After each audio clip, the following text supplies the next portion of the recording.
Jesu Kristu uyinkosi, bazalwane. uJesu Kristu uyinkosi. uJesu Kristu uyinkosi. Ngiyabingelela egameni lenkosi yethu uJesu Kristu ophilayo. Ngiyacela sikhuleke. Baba wethu ongcwele, Baba wethu onamandla, Nkosi yamakhosi, ngegama lenkosi yethu uJesu Kristu, siza kuwe kulesi sikhathi. Akekho uNkulunkulu ofana nawe. Akekho ubaba onakekela njengawe. Nkosi, sibonga ukuthi uNkulunkulu ongaguquki. uNkulunkulu owenza yedwa izimangaliso ezinkulu. uNkulunkulu osithandile singabantu, ongazange asidele noma sesonile. Othumelile indodana yakho ukuba izosihlenga ekoneni kwethu. Baba wethu ongcwele, wena wedwa ombethe amandla njengengubo. Wena wedwa ohlezi ekukhanyeni okungesondelwe kukho. Sibonga Nkosi ukuthi uyini umuntu ukuba ungamkhumbula ngempela umazi. Sibonga ukuthi usazi ngamagama ethu. Sibonga ukuthi uyasibona ey'ndaweni esikuzona. Sibonga ukuthi uqonda izimo zethu ngamunye ngamunye. Siyabonga. Sizobonga nje Nkosi ekuseni. Sibonga ukuthandwa nguwe. Sizobonga nje ngegama lenkosi yethu uJesu Kristu. Sibonga ukunakekelwa. Sibonga Nkosi ukuthi siseyizoni uKristu uye wasifela. Sibonga ukuthi usuku nosuku sinikiwe ilungelo lokuza sihlambuluke phambi kwakho. Siyabonga. Inkosi enomusa, inkosi enobubele. Udumo olunye lwakho nesibongo zikufanele. Nangaleli usuku-ke Nkosi sizohlanganyela ezwini lakho. Sicela ukukhuluma kwakho ukuba usiqondise, usiyale, usisole. Usakhe sisindiswe kabusha. Jesu Kristu inkosi. uJesu Kristu inkosi. uJesu Kristu inkosi. Amen. Ngiyanibingelela-ke bazalwane egameni lenkosi yethu uJesu Kristu. Ngithathe leli thuba nje kuqala ngixolisa ukuthi ngoLwesine oludlulile azange size sithole ithuba lokuhlala phansi sasihlephulelana izwi. Kwakubhizi kakhulu njengoba abanye bekhumbula bekade kuney'nkonzo zabefundisi. So ngoLwesine-ke sasadidizela nabo futhi siqoqa silungisa emva kwalokho. Ngiyaxolisa kakhulu. Ngiyacela ningithethelele bazalwane. Siza-ke kule nkonzo yanamhlanje. Ngingakadluli lapho, siyabonga kakhulu kwabaphumelela kulezi nkonzo. Amehlo ethu avulwa kakhulu bazalwane. Ezinye izinto ey'ncane esingazinaki ezinga-aplayi kubafundisi kuphela, zi-aplaya kumntwana kaNkulunkulu ngamunye ngamunye. Siyambonga kuNkulunkulu, siyadlula lapho. Siza-ke kulo mkhuleko wethu wanamhlanje. Bazalwane, isikhathi esiphila kuso singasemaphethelweni era. Angazi ukuthi ngizothini, sesisondele kakhulu ey'ntweni kuthi lithi iBhayibheli. Izinto esesizibona manje yilezi elithi iBhayibheli ziyimihelo, ziyabikezela ukufika. Imihelo-ke isikhathi esiningi inkomba yokuthi umntwana usezofika. So nale mihelo-ke sikuyo isho khona ukuthi inkosi sizobuya.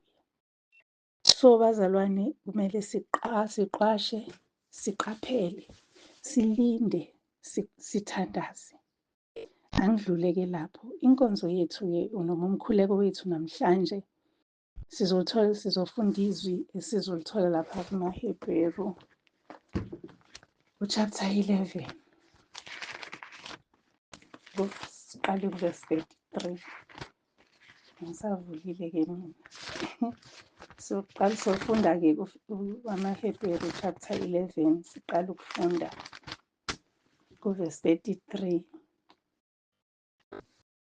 Isihloko engisinikeze le ndatshana sithi sinqoba ngokukholwa. Siyanqoba ngokukholwa. Yasifundeni-ke bangcwele from verse 33. Abathi ngokukholwa banqoba imibuso, basebenza ukulunga, bazuza izithembiso, bavimba imilomo yezingonyama, bacima amandla omlilo, baphepha osikweni lenkemba, baphiwa amandla ebuthakathakeni, baba yisiqhwaga empini, baxosha izimpi zabezizwe. 35. Abesifazane bamukeliswa abafileyo babo bevusiwe. Abanye bahlushwa, kabavuma ukukhululwa, ukuze bathole ukuvuka okuhle. UJesu Kristu uyinkosi.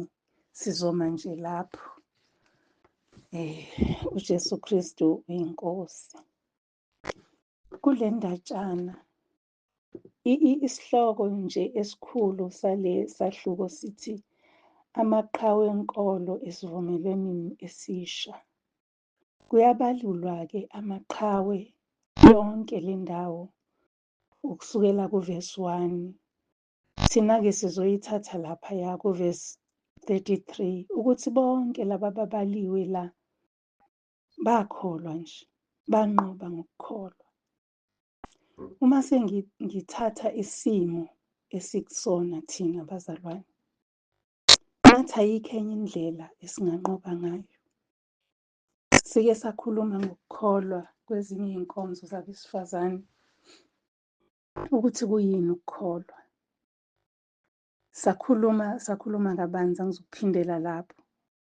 Kodwa ukukholwa, iNkosi uJesu umibeka ithi kungagudluzi izintaba.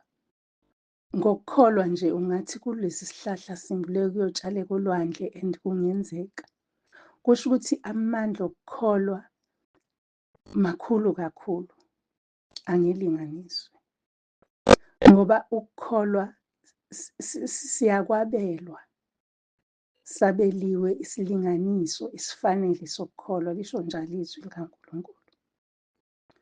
Uma ngabe sikholwa, kwabaseRoma sihlezi sivuma ukuthi ngiyakholwa ukuthi uNkulunkulu wakuvusa Nkosi Jesu kwabafileyo. Siyakukholwa lokho. Sasingekho iNkosi uJesu ivuswa, kodwa siyakholwa ukuthi yavuswa kwabafileyo. Siyakufila ngaphakathi, siyakuzwa ekujuleni kwemiphefumulo yethu ukuthi kuyiqiniso. Ngoba phela sikholwa izinto esingazange sayibona. Siyakholwa ngempela ukuthi uNkulunkulu wakwenza lokhu, ngoba even ukudalwa komhlaba, uNkulunkulu wawudala umhlaba. Ingakho sazi ukuthi laphayana ku-chapter khona la ku-chapter 11 verse 6. Uverse 6 ukhuluma ngokunye. Uverse 1. Ukhona la, angisazi noma u-chapter 11. Khona la kukhulunywa khona ngokuthi izinto zazidaliwe, lezo zinto ezayidaliwe zakhiwa, azakhiwanga ngezinto ey'khona. Izinto ezakhiwa azakhiwanga ngezinto ey'khona. uNkulunkulu akazange adale izinto ngezinto ezazivele zikhona, kodwa wadala ngezwi lakhe. Siyakukholwa lokho, ngoba vele uma ngabe sibheka, ubani ongadala umhlaba into enkulu kangaka ngaphandle kaNkulunkulu ngezwi lakhe. So uma ngabe-ke sikholwa, sinokukholwa, siphelele bazalwane, akukho okunye esinganqoba ngakho. Siyanqoba yebo ngezwi lobufakazi. Awukwazi ukufakaza uma ungakholwa ukuthi into iyenzeka nokuthi into yenzekile. Siyanqoba yebo ngokumbheka nje uJesu eyinkosi ehola abantu bakhe, esilande kude, esitakule ey'meni esasingeke siphume kuzo ngokwethu. Sibe sasingene kuzo ngokwethu, kodwa sasingeke siphume kuzo ngokwethu. Mase sikholwa ukuthi usesikhiphile lapho, siba nokukholwa ukuthi uhamba nathi. Sikholwe ukuthi ukhona ngey'khathi zonke, ey'ndaweni zonke, ezimeni zonke. Ngalokho kukholwa siyahlumeleleka bazalwane. Ukukholwa nje kuyasenza ukuthi sinqobe. Uma ngabe sizokhumbula kahle, uma silanda eTestamenti nelidala, masikhumbula kahle ukuthi abantwana bakwa-Israyeli uNkulunkulu esebakhiphile eGibhithe, baye bafika emzaneni okuthiwa iJerikho. uNkulunkulu wayenendlela ayebanqobisa ngayo abantwana bakwa-Israyeli. Kodwa uma sekufika eJerikho, wathesta ukukholwa kwabo. Wafuna ukubona ukuthi bamkholwa kangakanani. uNkulunkulu wayeyenza leyo nto, ukuthi bakholwa kangakanani ukuthi kuzokwenzeka angabatshelanga khona ukuthi kuzokwenzeka. Wamane wathumela umyalelo uNkulunkulu ukuthi niyavuka namhlanje niyozungeza umuzi ngokuthula. Bakholwa ukuthi uNkulunkulu khona azokwenza. Bazungeza ngokuthula njengoba kushiwo babuyele ekampa bahlala. Phinde uNkulunkulu abavuse ngelinye ilanga, abatshela ukuthi nizozungeza kuze kube ka-7. Ngiyayinqamulela. Uma sebezungezile, uma ngabe sebezungezile ka-7, kufanele ukuthi kukhale icilongo. Uma selikhala icilongo, nizomemeza nonke. Bazalwane, ile ndaba okufanele ngabe sesiyayenza-ke manje. Sesizwile, sibonile, sizwile nabaprofeti bamanga sesibabonile. Sesibonile namahemhemu sesiwezwile. Sesibonile nezimpi, izizwe ezivukela ezinye izizwe. Sesikubonile lokho. Kusho ukuthi kufanele sikholwe ukuthi sikusiphi isikhathi njengamanje. Bese-ke siye sonke ngezwi kuNkulunkulu ngephimbo lokukhamuluka, ukuze phela mayisibuya indodana yomuntu sihlwithwe nathi, sihlangabeze emafini. Bazalwane, sine-task noma ke sinomsebenzi iNkosi esinike wona, ukuthi sibambelele, siqinise ekukholweni. Uyazi ukuthi ukukholwa ngale kokuthi nje kwenzeka izinto ezingajwayelekile uma ukholwa ukuthi zizokwenzeka. Kodwa sinabo nje ubufakazi, ngaphandle kokuthi size sifunde lapha kuJoshua 6 uvesi 20, la kukhulunywa khona ngale ndaba ukuthi abantu base bekhamuka amacilongo abethwa. Kwathi lapho abantu bezwa ukukhala kwecilongo, abantu bakhamuka ngokukhamuka okukhulu, ugange lwawela phansi endaweni yalo. Liyaqhubeka-ke leli vesi lide, kodwa ngithanda ukuthi nje ugange lwawa. Namhlanje ngifuna ukuthi nanoma iyiphi ingqinamba obhekene nayo, thatha ukukholwa bese uyahamba uqonde phambili. Leli vesi maliqhubeka liyakusho lokuthi bahamba baqonda phambili. So uma ngabe uhlangabezana nengqinamba ethize, kholwa ukuthi awuwedwa.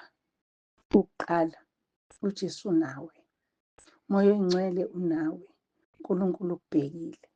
Bese uyahamba uqonda phambili. Kusho ukuthini-ke bazalwane ukuqonda phambili?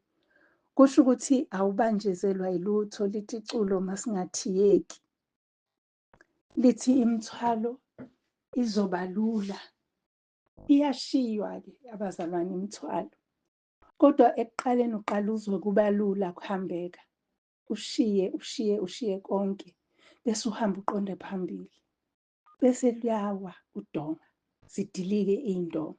Zidilike, zingadilikeli ukuthi ziwele kuwe noma ziwele phambili ukuze udlule kanzima, kodwa zidilike into yokuthi zishona phansi, umhlabathi uyaleveleka la uhamba khona. Angazi noma ngiyaqondakala bazalwane, kodwa nje ilokho nje iNkosi ekushoyo kumina ukuthi izithiyo ozibonayo, uma uzokholwa, zizongabonakali, zizongabibikho, ngoba wena uzobe ukholwa and uzobe uhamba uqonde phambili. Lithi izwi likaNkulunkulu, sijongile. Uma sisemncintiswenini, sijongile emkomelweni. umklomelo wethu ukuhlala neNkosi uJesu. Uma ngabe sesinqobile, sesihambile yonke indlela, sanqoba, sizohlala neNkosi uJesu, sizoyihlangabeza emafini. Injalo nje indaba ithi asithatheni ukukholwa kulesi sikhathi samanje. Uma ngabe sizokholwa, sikholwe njengokusho kombhalo. Uma sikholwa njengokusho kombhalo, ukuthi uma ngabe sithe nje taba, kudluka la, uhlale lapha, kuzokwenzeka. Sibe nalokho kukholwa okujulile, okuqinile. Singabi nokukholwa ukuthi uma sekufika abaprofethi bamanga bethi nangu uJesu ngapha bese siyaphaphazela, sithi vele kade sasimlindile, sigijime siye khona. Kodwa kufanele sibe nokukholwa okujulile esizothi uma ngabe besho kanjalo, sigijime siye ezwini likaNkulunkulu, ngoba akukho angakubhalanga la ukuthi sikwazi. Konke abona ukuthi kuzosidida, wavele wakushicilela la encwadini engcwele, ukuze sibe nokuqonda. Futhi into enhle ngezwi likaNkulunkulu, usinikeza ukuqonda okusilingene.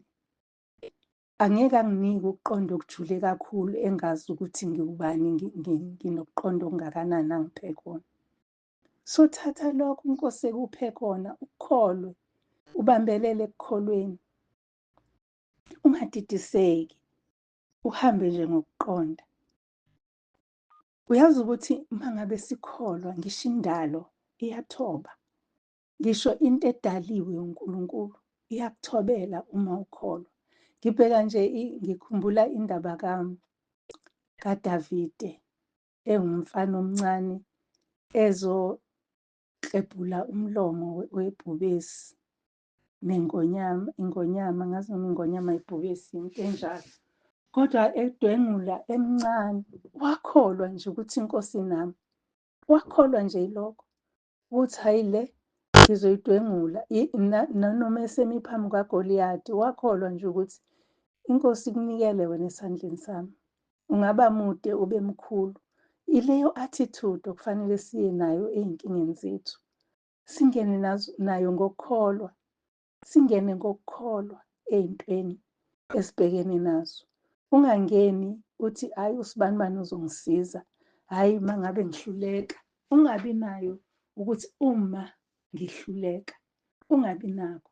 Ube nokuthi nje ngizonqoba la, ngizodlula la. Lokhu kuyadlula, akumili ingunaphakade, ngoba kukho kuma ingunaphakade. Ungalamba namhlanje, kodwa angeke ulambe phakade. Ungaswela namhlanje, kodwa angeke uswele phakade. Ngoba siphiwe lithi izwi likaNkulunkulu, okholwa uNkulunkulu akholwe indodana yakhe, eswini sakhe ogobhoza amanzi phila. So umfula yamanzi aphilayo. Uma ngabe kugobhoza imfula yamanzi aphilayo, uzizwa unelisekile. Angithi uma ngabe kade unxaniwe, uthola uphuze, mhlawumbe ngilinganisa uphuze idrink, ukoma akupheli, kodwa uba nokujabula nje ukuthi ayi sengiphuzile. Kodwa uma uthola amanzi, uyaphela ukoma, uzizwe unelisekile.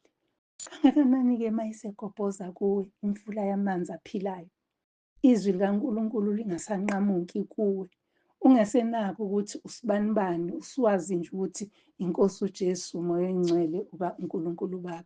Kungabi bikho la kunesikhala khona somuntu, ngoba phela izwi likaNkulunkulu lithi uqale kusiwe themba abantu. Bazalwane, ake sikubambe ukukholwa. Ukukholwa kuyasinqobisa, sinqoba ngakho. Ngisho nendalo, mhlawumbe uhamba endaweni okuthiwa iney'nyoka. Ukhona omunye umama wakwafakaza la ngokuthi wayeyibona inyoka eyedwa endleleni, enkulu inyoka. Uthi wathi nje uJesu Kristu uyinkosi, uJesu Kristu uyinkosi, yasuka inyoka. Wakholwa, wayekholwa ukuthi uma ngabe e-involva iNkosi uJesu kule ndaba, inyoka izohamba. Nangempela inyoka yahamba. Indalo iyalalela, indalo iyathoba uma sinokukholwa. Uyazi ukuthi ukukholwa kuphendula ngisho ubuthakathaka bethu bube ngamandla. Masiyi-weak nje sidalwa.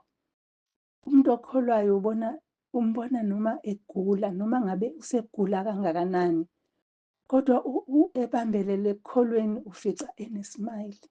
Ajike aduduze nini enizombona. Ubufakazi lobu esibubonile kakhulu enzeka. Umuntu athi uma ehamba ahambe enesmile ngoba uyakholwa. Ubuthakathaka bakhe bungamandla. Lisho njalo izwi kwabaseKorinti. Lisho lokho nje, uPawulu wayesho lokho nje ukuthi nginamandla ebuthakathakeni, amandla amabonakaliswe ebuthakathakeni. Athi futhi nje ngiyakujabulela-ke ukuba buthakathaka ngoba amandla kaNkulunkulu akhona kimi kulobo buthakathaka. Siphiwa ukuqina, siphiwa amandla nanoma sibuthakathaka uma ngabe sikholwa. Ukukholwa kusenza sinqobe. Ngicabanga ukuthi ezinye izinto sibheka ngazuthi izinto zazingeke zenzeke okwakungelula ukuthi zenzeke, njengendaba kaSamson nje. Uma sizobuyela emuva sike sibheke indaba kaSamson laphaya kubahluleli, ukuthi uSamson sebemkhipha amehlo, esephelelwe ngamandla, waphindela endaweni yakhe wakholwa ukuthi uNkulunkulu usenganginqobisa ngingaboni emehlweni.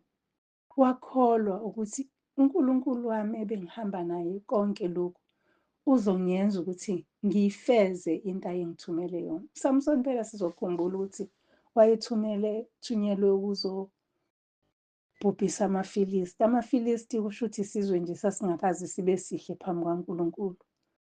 Ngoba uSamson ekuqaleni wayezwe ukuzobabhubhisa, walethelwa lokho. Azathi uNkulunkulu umNaziri wami, impuco ayiyufika ekhanda lakhe, athi akayokulithinta iwayini. So uma ngabe uNkulunkulu ekwehlukanisela ukuthi uyisosha lakhe, phuma uye empini, bese ufikelwa ubuthakathaka, ukukholwa kwakho kuba ngamandla ebuthakathakeni bakho. uSamsoni-ke indaba yakhe nizoyikhumbula bazalwane. Kodwa wathi esibuthakathaka kakhulu waba nokukholwa ukuthi noma kunje iNkosi izongidlulisa la futhi ngizoyifeza into angithume yona. Uthi-ke ngasabona emehlweni ubiza umfana uthi awungibambise ngapha nangapha. Ngokukholwa akasayiboni nalezi iy'nsika, kodwa ngokukholwa uyazi ukuthi uma ngibamba ngapha lesi esinye isandla sami sizofika kuleya nsika angayiboni. Ngokukholwa bazalwane. And kuthiwa ngalelo langa uSamson wabulala amaFilisti amaningi ukudlula lawa kade wabulala ephila, ebona emehlweni, egijima, ebuthungela iy'mpungushe, enza lokhu nalokhu. Ukukholwa kuyasinqobisa. Ngokukholwa nje siyanqoba bazalwane. Namhlanje-ke ngifisa ukusho lokhu kumuntu obhekene nenkinga noma ngabe ihlobo luni, ukuthi kholwa mntakababa ukuthi uNkulunkulu nawe lapho. Kholwa ukuthi uyakubona. Kholwa ukuthi iNkosi uJesu ayifelanga ize futhi ayivukelanga ize, kodwa ife yavuka ukuba thina nathi kade sifile esonweni sivuswe kanye naye emphefumulweni. Ukuthi sithi sesigcinile ukukholwa, sibekelwe inkazimulo. Kholwa ukuthi akusikho la uzofela khona la, kodwa wena uyadlula la ubheke enkazimulweni. Ngiyafisa nje bazalwane ukuthi lowo nalowo ohlangane nesimo yiba nokuqonda nje ukuthi akusona esaphakade. Iyodwa into yaphakade izwi likaNkulunkulu. Iphakade angeke liguquke, angeke lishintshwe, nezimo azikwazi ukulishintsha. uJesu Kristu uyinkosi. uJesu Kristu uyizolo, uye namhla naphakade. uJesu Kristu uyinkosi bazalwane. Akukho okungashintsha kulokho. Bangaphika abantu vele, bamphika nangesikhathi ekhona esahamba emhlabeni. Baphika ukuthi uyindodana kaNkulunkulu, bathi bayamazi nje uyindodana yombazi. bamphika, bamgcona, bathi uyinkosi yamaJuda, bengazi ukuthi uyinkosi yakho konke. So bazalwane, noma bangaphika, ungathuli, ungaphelelwa ngamandla, kholwa ukuthi uyinkosi yamakhosi. Uvume nje ngomlomo wakho. Uma uvuma nje ngomlomo wakho, kuzokwenzeka. Ingakho bazalwane, sithola ubufakazi obuningi usuku nosuku. Abantu benqoba nje ngokuthi uJesu Kristu uyinkosi, ngoba bayakholwa ukuthi uJesu Kristu uyinkosi, yena bese enza umsebenzi. Bazalwane, ilokho nje bengifisa ukuthi sidlule kukho namhlanje. Inkosi yamakhosi iyasipha amandla okunqoba ngokukholwa. Thina kwethu nje siza nokukholwa. Yona ibisiletha amandla ekukholweni kwethu ukuthi sinqobe yonke into ephambi kwethu. uJesu Kristu inkosi. Ngiyacela sikhuleke. Baba, egameni lenkosi yethu uJesu Kristu ophilayo, siyabonga izwi lakho ngalesi sikhathi. Sikunikeza udumo, Baba wethu ongcwele, ngoba siyazi, siyakholwa ukuthi yilowo nalowo umphakela njengobukhulu besisu sakhe. Siyakholwa ukuthi yilowo nalowo umnika ukuqonda okulingane nengqondo yakhe. Usinikeza Nkosi ukubamba okulingene nemiphefumulo yethu. Siyacela-ke Nkosi, usenzele umusa, usiphe amandla okubambelela ekukholweni, sibambelele eqinisweni, singadideki, singathiyeki ngalutho. uJesu Kristu uyinkosi. uJesu Kristu uyinkosi. uJesu Kristu uyinkosi. Amen. Ngiyabonga-ke bazalwane, siyambonga kakhulu uNkulunkulu. Ngingakavali nje, ngiyafisa ukugqugquzela omama. Ngiyakufisa bazalwane, ngiyazi ukuthi sihambe kakhulu kulo nyaka, kodwa ngiyafisa nje sibadedele abantwana bethu babafana ukusukela ku-16 years beze enkonzweni zabesilisa. Ngiyacela nje bazalwane, uma nje ungakwazi, umgqugquzele nobaba wekhaya ukuthi akeze, ubagqugquzele ney'hlobo. Akushiwo la abantu abasindisiwe kuphela bazalwane, kushiwo nabantu abasadinga nje ukumazi uNkulunkulu. Kushiwo nabantu nje abangasibo abasekhaya lezwi nasentabeni yendlu kaJehova kuyabonelela. Ongowesilisa nje ofuna ukwazi ngoNkulunkulu. Ngiyafisa bazalwane, kukhona isisho esasithi ngangisakhula nami, sithi uma ufundisa owesifazane ufundisa umhlaba wonke. Asisakwenzi lokho bazalwane, sivinjwa yini? Sesathanda ukukhuluma iy'ndaba. Sonke nje sesaba ngama-presenter, sonke nje sesaba ama-broadcaster, radio broadcasters. Asisenakho ukufundisa izwe singomama, sibe sinikeziwe inkonzo yokufundisa. Ngiyafisa-ke nje bazalwane, sibameme inkonzo yokuqala le esinayo thina la entabeni, and siyafisa ukubona ushintsho. Abantu abezile baphindele emuva beshintshile ngokusizwa inkosi. Akekho umuntu okwazi ukuguqula ingqondo yomuntu. Angakhuluma iy'mangaliso ey'nkulu baba umpostoli, kodwa ingqondo uma ngabe uNkulunkulu engakayiguquli, angeke iguquke. Kodwa sikwazi ukuyeka ukuzama. Kumele nje sizame. Ngiyabonga bazalwane. Jesu Kristu inkosi. Ngihlezi ngisho ngithi sengaba uPhawulina, ngiyaxolisa koPauline, kodwa nje sengathanda ukuphawula. Inkosi ibe nani, imgcine, imbiyele. uJesu Kristu uyinkosi. Ngiyanithanda.